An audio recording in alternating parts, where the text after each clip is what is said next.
नमस्कार, स्वागत है आप सभी का। मैं हूं प्रीति। आइए बुलेटिन की शुरुआत करते हैं सुबह 9 बजे के हेडलाइंस के साथ।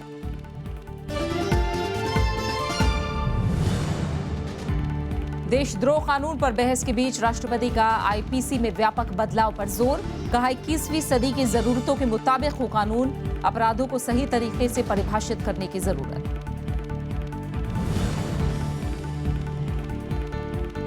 चाइल्ड पोर्नोग्राफी पर सख्त सुप्रीम कोर्ट, पाबंदी लगाने के लिए केंद्र से मांगे सुझाव। सार्वजनिक जगहों पर पोर्न देखने वालों पर कड़ी कार्रवाई के आदेश।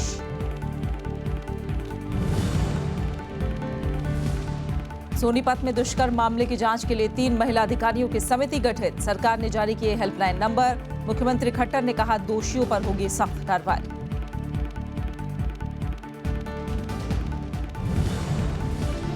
सार्क देशों के कारोबारियों के लिए 1 अप्रैल से विशेष वीजा, शर्तों के साथ मिलेगा पाकिस्तानी व्यापारियों को इंडिया बिजनेस कार्ड। भारत से मान्य उद्योग संघ का सदस्य होना जरूरी।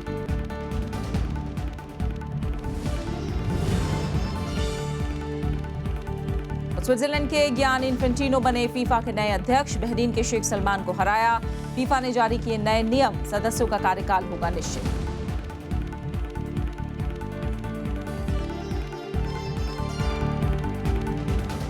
देशद्रोह संबंधी कानून को लेकर चल रही चर्चा के बीच राष्ट्रपति प्रणब मुखर्जी ने भारतीय दंड संहिता में व्यापक बदलाव पर जोर दिया है। उन्होंने कहा है कि भारतीय दंड संहिता को 21वीं सदी की जरूरतों के मुताबिक ढालने के लिए विस्तृत समीक्षा की जरूरत है। साथ ही प्राचीन पुलिस प्रणाली में बदलाव लाने की आवश्यकता है। आईपीसी की 155वीं वर्षगांठ के मौके पर कोच्चि में आयोजित समारोह में राष्ट्रपति ने कहा कि बीते 155 साल में आईपीसी में बहुत कम बदलाव हुए हैं। राष्ट्रपति का मानना है कि अभी भी संहिता में ऐसे अपराध हैं जो ब्रिटिश प्रशासन के औपनिवेशिक जरूरतों को पूरा करने के लिए बनाए गए थे। कई नए अपराध हैं जिन्हें समुचित तरीके से परिभाषित करके संहिता में शामिल किया जाना चाहिए। राष्ट्रपति ने पुलिस की छवि में बदलाव पर भी जोर दिया। उन्होंने कहा कि पुलिस को कानून लागू करने वाली इकाई की भूमिका से आगे बढ़ना चाहिए। भारतीय दंड संहिता 1 जनवरी 1862 से प्रभावी है। It requires a thorough revision to meet the changing needs of the 21st century. The IPC has undergone very few changes in the last 150 years. Very few crimes have been added to the initial list of crimes and declared punishable. Even now, there are offences in the code which were enacted by the British to meet their colonial rules requirements.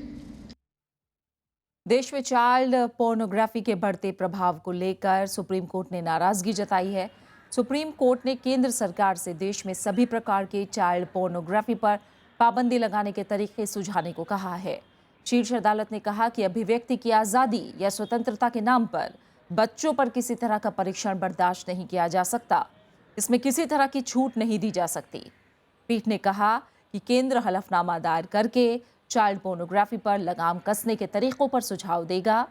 Court ने कहा कि सभी को कला और अश्लीलता के बीच एक रेखा खींचने की जरूरत है। चाइल्ड पोर्नोग्राफी को अभिव्यक्ति की स्वतंत्रता के नाम पर सही नहीं ठहराया जा सकता। शीर्ष अदालत ने कहा कि पोर्नोग्राफी से संबंधित पैमानों पर फैसला होना चाहिए। कोर्ट ने माना कि संविधान के अनुच्छेद 19 में मौजूद अभिव्यक्ति की स्वतंत्रता संपूर्ण नहीं है और इस पर तर्कसंगत प्रतिबंध लगाए जा सकते हैं। इसके साथ ही कोर्ट ने केंद्र सरकार को सार्वजनिक जगहों पर पोर्न देखने और दूसरों को देखने पर मजबूर करने वालों के खिलाफ सख्त कदम उठाए जाने के निर्देश दिए हैं। सोनीपत के मुरथल में जाट आंदोलन के दौरान महिलाओं के साथ कथित दुष्कर्म के मामले की जांच के लिए 3 सदस्यीय समिति का गठन किया गया है। समिति की तीनों सदस्य महिला पुलिस अधिकारी हैं। इन तीनों की तैनाती सोनीपत में कर दी गई है। उधर मुख्यमंत्री मनोहर लाल खट्टर ने कहा है कि दोषियों को बख्शा नहीं जाएगा। हरियाणा के मुरथल में महिलाओं के साथ हुए दुष्कर्म की घटना से बवाल मच गया है। मामले की गंभीरता को देखते हुए राज्य सरकार ने जांच के लिए 3 सदस्यीय समिति बना दी है। समिति के तीनों सदस्य महिला अधिकारी हैं। डीआईजी राजश्री सिंह, डीएसपी भारती डबास और डीएसपी सुरेंद्र कौर। सरकार ने एक हेल्पलाइन नंबर जारी किया है। नंबर पर इस मामले से जुड़ी जानकारी दी जा सकती है। हालांकि पुलिस ने दावा किया है कि अब तक किसी ने इस मामले में शिकायत दर्ज नहीं कराई है। पुलिस ने घटनास्थल पर जाकर पड़ताल शुरू कर दी है। अभी तक कोई हमारे पास कंप्लेंट रिसीव नहीं हुई है। जैसे ही हमारे पास कोई कंप्लेंट रिसीव होती है we will be fully into action and जो भी इस पे कार्रवाई बनती है वो हम करेंगे। हरियाणा के मुख्यमंत्री ने भी कहा है कि मामले की जांच जारी है और दोषियों के खिलाफ सख्त से सख्त कार्रवाई होगी। उन्होंने ये भी कहा कि महिलाओं की सुरक्षा को लेकर सरकार गंभीर है। महिलाओं की पूरी सुरक्षा, महिलाओं का पूरा सम्मान इसका ध्यान किया जाएगा। टीम के लिए हम हर प्रकार की सुविधा देने के लिए तैयार हैं। टेलीफोन नंबर उनको देंगे, सब कुछ देंगे। किसी भी प्रकार से विक्टिम आते हैं तो उनकी सुरक्षा करना हमारा काम है, उनकी भी सुरक्षा करेंगे। उधर दिल्ली के मुख्यमंत्री अरविंद केजरीवाल ने घटना की निंदा की है। उन्होंने कहा है कि ये बेहद शर्मनाक घटना है और दोषियों को बख्शा नहीं जाना चाहिए। दिल्ली महिला आयोग की अध्यक्ष स्वाति मलिवाल ने कहा कि जिन महिलाओं के साथ ये घटना हुई है वो दिल्ली सरकार की हेल्पलाइन पर जानकारी दे सकती हैं या फिर दिल्ली महिला आयोग के ऑफिस में आकर शिकायत दर्ज करवा सकती हैं। मीडिया रिपोर्ट के अनुसार जाट आंदोलन के दौरान मूर्थल में नेशनल हाईवे 1 के पास डबरन गाड़ी रोककर महिलाओं के साथ दुष्कर्म किए जाने की बात कही गई है। इस मामले में पंजाब हरियाणा हाईकोर्ट ने स्वयं संज्ञान लेते हुए राज्य सरकार को कड़ी फटकार लगाई है। Bureau report, Rajya Sabha TV. पूर्व केंद्रीय गृह मंत्री पी चिदम्बरम ने देश के मौजूदा हालात पर चिंता जताते हुए केंद्र सरकार पर सवाल खड़े किए हैं। अपनी किताब standing guard a year in opposition के विमोचन पर उन्होंने कहा कि अब तक देश का सिर्फ 3 बार ध्रुवीकरण हुआ है। पहली बार 1947 में बंटवारे के वक्त, दूसरी बार 1992 में बाबरी मस्जिद गिराने के बाद और तीसरी बार इस साल यानी 2015 में। उन्होंने कहा कि 2014 कटुता भरा साल था और 2015 के आखिर में ये साल सबसे ज्यादा ध्रुवीकृत बन गया। उन्होंने सवालिया अंदाज में कहा कि भारतीय समाज का किस तरह ध्रुवीकरण हो गया है। जेएनयू मसले पर बोलते हुए उन्होंने कहा कि जेएनयू विश्वविद्यालय है, कोई धार्मिक प्रतिष्ठान नहीं है।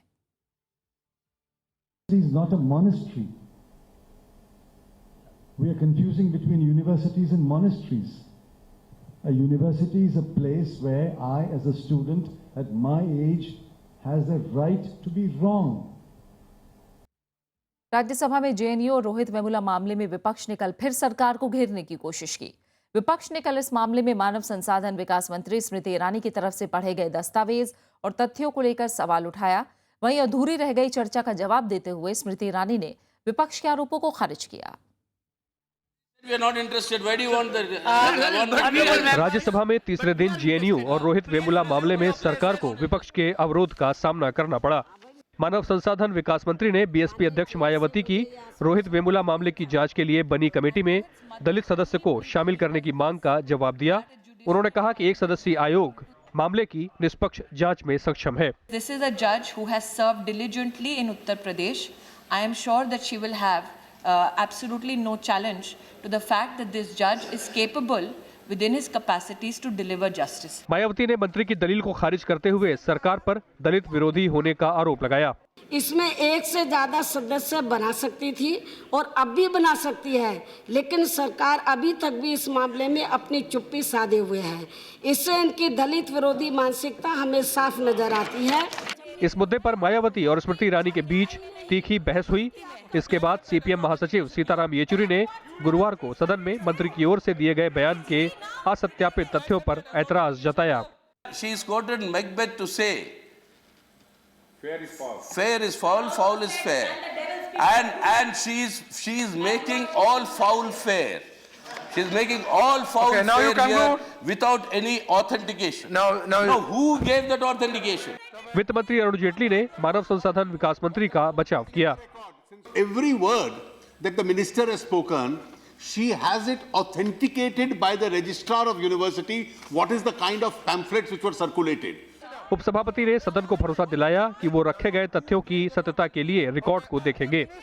I will go through the records and see if the documents which she has quoted has been authenticated, and subject to rules if the authentication is valid or not, and I will come back to the house. Yes. Now you conclude. No.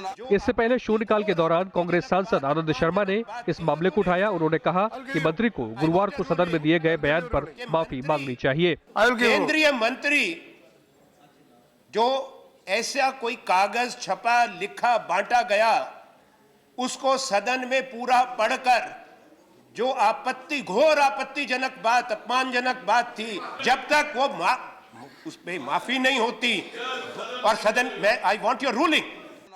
Rajya Sabha में पिछले 2 दिनों में JNU और रोहित वेमुला मामले को लेकर सत्ता पक्ष और विपक्षी सदस्यों के बीच तीखी तकरार देखने को मिली है। विशाल दहिया, राज्यसभा टीवी।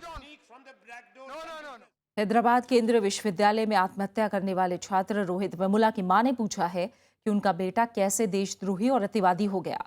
रोहित की मां ने कल विश्वविद्यालय से निलंबित छात्रों के साथ एक प्रेस कॉन्फ्रेंस की। इसमें केंद्रीय मानव संसाधन विकास मंत्री स्मृति ईरानी और श्रम मंत्री बंडारू दत्तात्रेय के खिलाफ कड़ी कार्रवाई की मांग की गई। रोहित की मां ने आरोप लगाया कि स्मृति ईरानी झूठ बोल रही हैं और मुद्दे को बदलने की कोशिश कर रही हैं। నా కొడుకు చనిపోయాడు, నాకు న్యాయం చేయండి అని అడుగుతుంటే పొద్దాక నా కులాన్ని గురించేసి ఈ పోలీసులు ఎంక్వైరీ చేయటము, దీని ఎంక్వైరీ చేసేసి చాలా 5-6 గంటలు అట్లాగా 4 గంటల పైన మా అమ్మని అది పెంచుకున్న అమ్మని అట్లాగే ఇబ్బంది పెట్టేసి చేస్తే ఇప్పుడు ప్రస్తుతం ఆమె కూడా చనిపోయారు। जेएनयू मामले में छात्र संघ के अध्यक्ष कन्हैया कुमार की 1 दिन की पुलिस रिमांड पूरी होने के बाद फिर से तिहाड़ जेल भेज दिया गया है। वहीं सुप्रीम कोर्ट ने पटियाला हाउस कोर्ट परिसर में हिंसा के आरोपी 3 वकीलों को नोटिस जारी किया है। कोर्ट ने दिल्ली पुलिस और केंद्र सरकार से भी जवाब मांगा है। मामले की अगली सुनवाई 4 मार्च को होगी। सुप्रीम कोर्ट ने पटियाला हाउस कोर्ट में मारपीट के आरोपी वकीलों से कई सवाल पूछे हैं। कोर्ट ने नोटिस जारी कर पूछा है कि क्यों न उनके खिलाफ अवमानना का मामला चलाया जाए। शीर्ष अदालत में याचिका दायर कर पटियाला हाउस कोर्ट हिंसा की एसआईटी से जांच की मांग की गई है। कोर्ट ने केंद्र सरकार और दिल्ली पुलिस से भी जवाब मांगा है। ये 3 वकीलों के खिलाफ जो कि टीवी कैमरा पे साफ दिखाई देते हैं और जो ये मान रहे हैं और धमकी दे रहे हैं कि हाँ हमने पीटा, अगली बार और हम हिंसा करेंगे, उनके खिलाफ कंटेम्प्ट प्रोसीडिंग्स कोर्ट को चलानी चाहिए। दरअसल तीनों वकीलों का एक चैनल ने स्टिंग ऑपरेशन किया था। इसमें वकीलों को कथित रूप से ये कहते हुए पाया गया कि उन्होंने ही पटियाला हाउस कोर्ट में जेएनयू छात्र संघ अध्यक्ष कन्हैया कुमार तथा पत्रकारों की पिटाई की थी। उधर दिल्ली पुलिस ने शुक्रवार को कन्हैया कुमार, उमर खालिद और अनिर्बान भट्टाचार्य को एक साथ बैठाकर करीब 5 घंटे तक पूछताछ की। जेएनयू के इन छात्रों पर देश विरोधी नारे लगाने का आरोप है। इसके बाद तीनों छात्रों पर देशद्रोह का मुकदमा दर्ज किया गया है। विपिन चौहान, राज्यसभा टीवी। लोकसभा में कल कांग्रेस ने बीजेपी सांसद अनुराग ठाकुर की तरफ से राहुल गांधी को राष्ट्र विरोधी कहने के बयान पर आपत्ति जताई।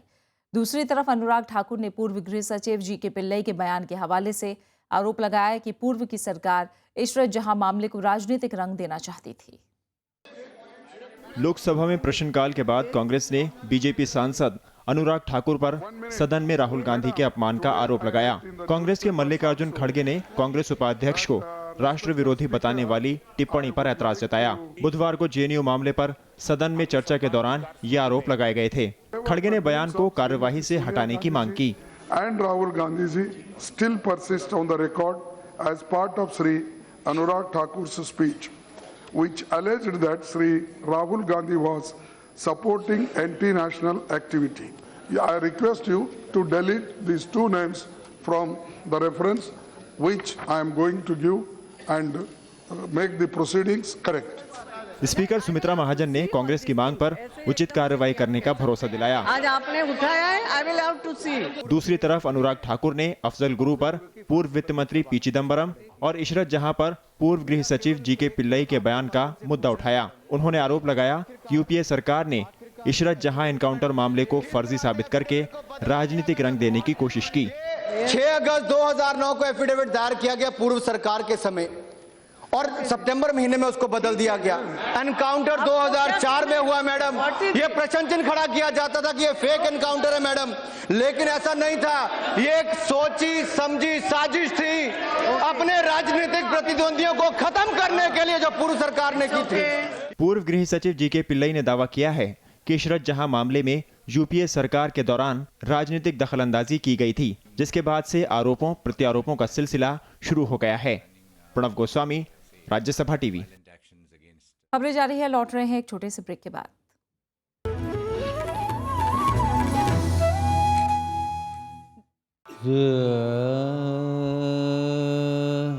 सदियों की अमानत जो आसमान में सितारा बन गई।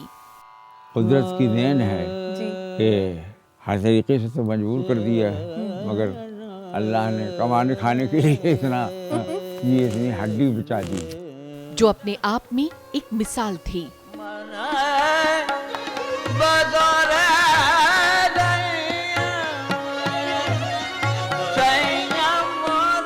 देखिए शख्सियत में मरहूम उस्ताद अब्दुल रशीद खान से हुई मुलाकात के यादगार पल। शनिवार रात 10:30 बजे और रविवार सुबह 11 बजे सिर्फ राज्यसभा टीवी पर।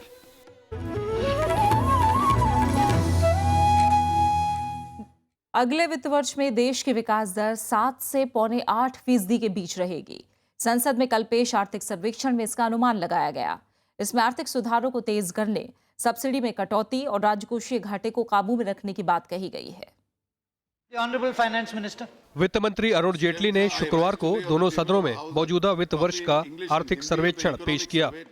2015-16 के इस वित्त वर्ष में विकास दर 7.6% रहने का अनुमान जताया गया है।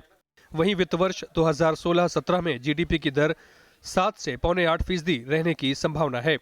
वैश्विक मंदी की वजह से 8 से 10% की विकास दर हासिल करने के लिए कुछ साल और इंतजार करना होगा।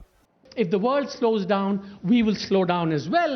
And so, our slowing down should not be blamed on what India does or does not do. And so it's really important to calibrate in expectations. 7वें वेतन आयोग की सिफारिशों के चलते अगला वित्त वर्ष चुनौतियों वाला होगा, लेकिन इसका असर महंगाई पर ज्यादा नहीं होगा।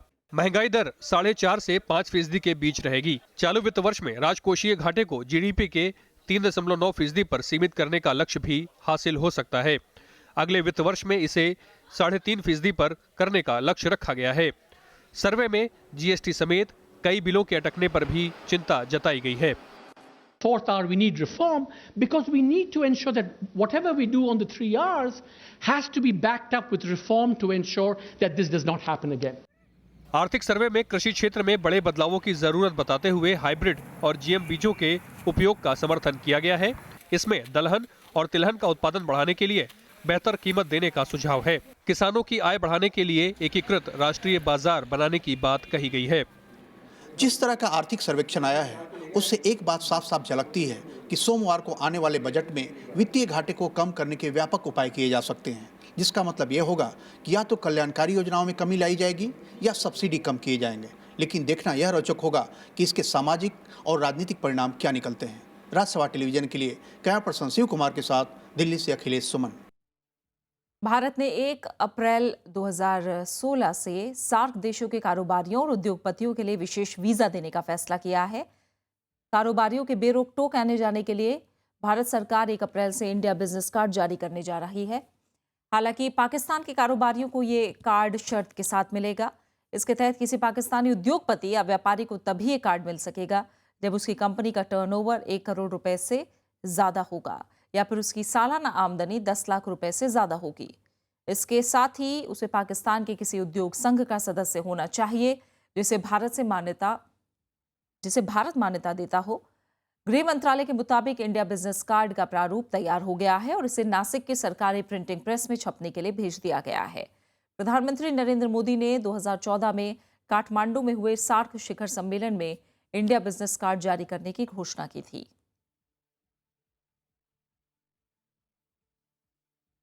भारत ने जैश ए मोहम्मद के प्रमुख और पठानकोट आतंकवादी हमले के मुख्य साजिशकर्ता मसूद अजहर का नाम सुरक्षा परिषद की प्रतिबंध सूची में शामिल करने के लिए शुक्रवार को संयुक्त राष्ट्र से औपचारिक संपर्क किया। साथ ही मसूद के खिलाफ कार्रवाई की जरूरत पर जोर दिया। संयुक्त राष्ट्र में भारत के स्थायी प्रतिनिधि सैयद अकबरुद्दीन ने इस सिलसिले में प्रतिबंध समिति के अध्यक्ष को चिट्ठी लिखकर मसूद अजहर का नाम समिति की प्रतिबंधित सूची में शामिल करने की मांग की है। अगली खबर का रुख करते हैं। पठानकोट एयरबेस पर हुए आतंकी हमले की जांच के लिए पाकिस्तान ने 5 सदस्यीय संयुक्त जांच दल बनाया है। ये जांच दल सबूत जुटाने के लिए अगले महीने भारत आ सकता है। इस जांच दल में आतंकवाद रोधी विभाग और खुफिया एजेंसियों के अधिकारी शामिल हैं। 19 फरवरी को गुजरांवाला के आतंकवाद निरोधक थाने में पठानकोट हमले पर एक FIR दर्ज की गई थी।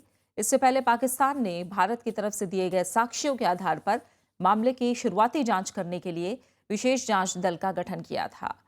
2 जनवरी को पठानकोट एयरबेस पर आतंकी हमले में 7 जवान शहीद हुए थे और 4 दिन तक चले ऑपरेशन के बाद सभी 6 आतंकवादी मारे गए थे।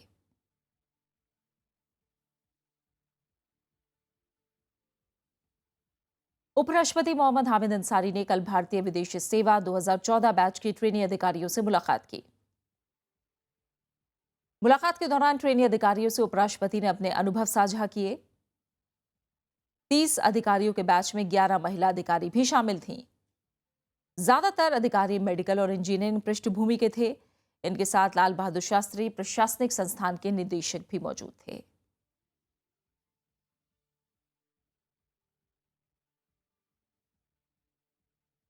अंतरिक्ष यात्री कैप्टन सुनीता विलियम्स ने दिल्ली में शुक्रवार को स्कूली छात्रों के साथ अपने अनुभव साझा किया।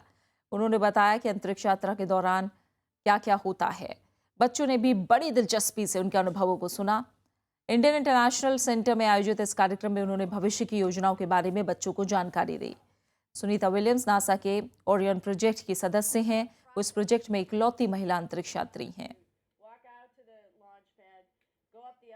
Over the last 10 years, we've been sending up all sorts of probes and spacecraft toward Mars to sort of understand where's a good landing site? Where are you guys going to land your spacecraft when you get to Mars? We're working on all of that with both the robotics and these other spacecraft which are being developed right now. Nepal में एक और छोटा plane दुर्घटनाग्रस्त हो गया है। तकनीकी खराबी आने की वजह से कालीकोट जिले में चिलखाया के पहाड़ी इलाके में विमान की इमरजेंसी लैंडिंग कराने की कोशिश की गई, लेकिन विमान की क्रैश लैंडिंग हुई। विमान में चालक दल के 2 सदस्यों समेत 11 लोग सवार थे। इस दुर्घटना में दोनों पायलटों की मौत हो गई है और एक यात्री गंभीर रूप से घायल हुआ है। काष्ठमंडप एयरलाइंस के इस विमान ने नेपालगंज के जुमला जाने के लिए उड़ान भरी थी। 24 फरवरी को भी नेपाल में तारा एयरलाइंस का विमान दुर्घटनाग्रस्त हो गया था। इस हादसे में विमान में सवार सभी 23 लोगों की मौत हो गई थी। सोमालिया की राजधानी मोगादिशु में एक होटल पर आतंकियों के हमले में 9 लोगों की मौत हुई है। हमले की जिम्मेदारी चरमपंथी संगठन अल शबाब ने ली है। हमलावरों ने सोमाली यूथ लीग होटल के बाहर कार में धमाका किया। इसके अलावा हमलावरों ने मोगादिशु के मशहूर पार्क में भी धमाका किया। हालांकि पुलिस ने बाद में सभी 4 हमलावरों को मार गिराया। हमलावरों ने होटल में घुसने की कोशिश की थी, लेकिन सुरक्षा बलों ने आतंकियों के मंसूबों को कामयाब नहीं होने दिया। खेल जगत से जुड़ी कुछ अहम खबरें। फुटबॉल के अंतर्राष्ट्रीय नियामक संस्था फीफा को नया अध्यक्ष मिल गया है। स्विट्जरलैंड के गियानी इन्फेंटिनो शुक्रवार को ज्यूरिख में दूसरे दौर की वोटिंग में जीतने के बाद फीफा के नए अध्यक्ष बन गए हैं।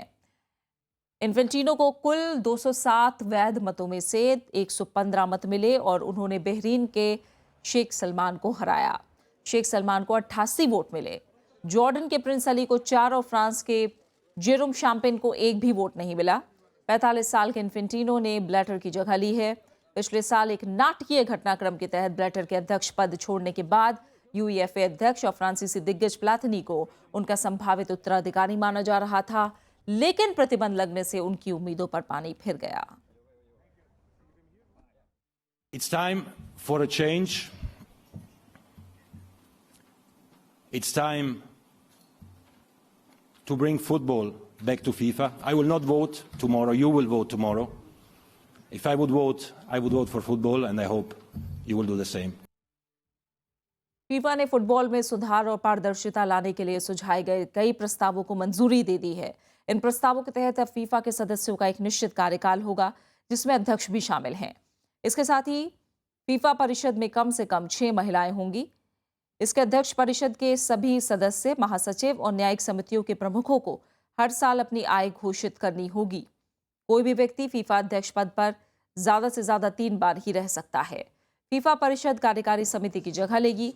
संगठन की रणनीतिक दिशा यही तय करेगी। महिला फुटबॉल को बढ़ावा देने के लिए हर कॉन्फेडरेशन से कम 1 महिला प्रतिनिधि फीफा परिषद के लिए चुनी जाएंगी। एशिया कप में आज भारत के सामने पाकिस्तान की चुनौती होगी। ये मुकाबला मीरपुर के शेरे बांग्ला स्टेडियम में खेला जाएगा। पहले मैच में बांग्लादेश पर शानदार जीत दर्ज करने के बाद टीम इंडिया के हौसले बुलंद हैं। एशिया कप में भारत और पाकिस्तान के बीच बराबरी की जंग रही है। दोनों टीमों ने 5-5 मैच जीते हैं, जबकि एक मैच बिना नतीजे के खत्म हुआ और एक रद्द हो गया। हालांकि पहली बार एशिया कप T20 फॉर्मेट में खेला जा रहा है। भारत पाकिस्तान के बीच करीब 1 साल बाद मुकाबला हो रहा है। T20 में पाकिस्तान का ये 99वां मैच होगा। T20 में पाकिस्तान ने अब तक सबसे ज्यादा मैच खेले हैं। आखिर में हेडलाइंस पर एक नजर।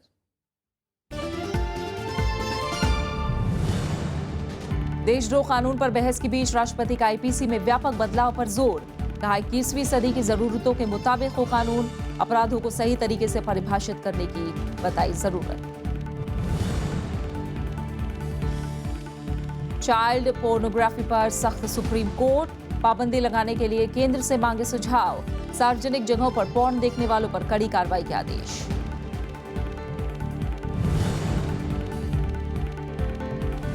सोनीपत में दुष्कर्म मामले की जांच के लिए 3 महिला अधिकारियों की समिति गठित। सरकार ने जारी किए हेल्पलाइन नंबर। मुख्यमंत्री खट्टर ने कहा दोषियों पर होगी सख्त कार्रवाई।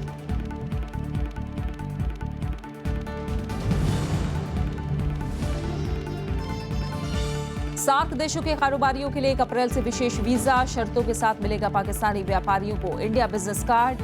भारत से मान्य उद्योग संघ का सदस्य होना जरूरी।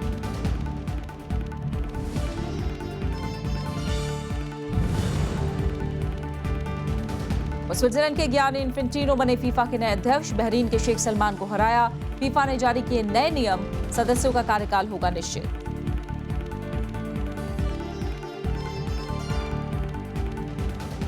और फिलहाल इस बुलेटिन में इतना ही। आगे आप देश देशांतर। नमस्कार।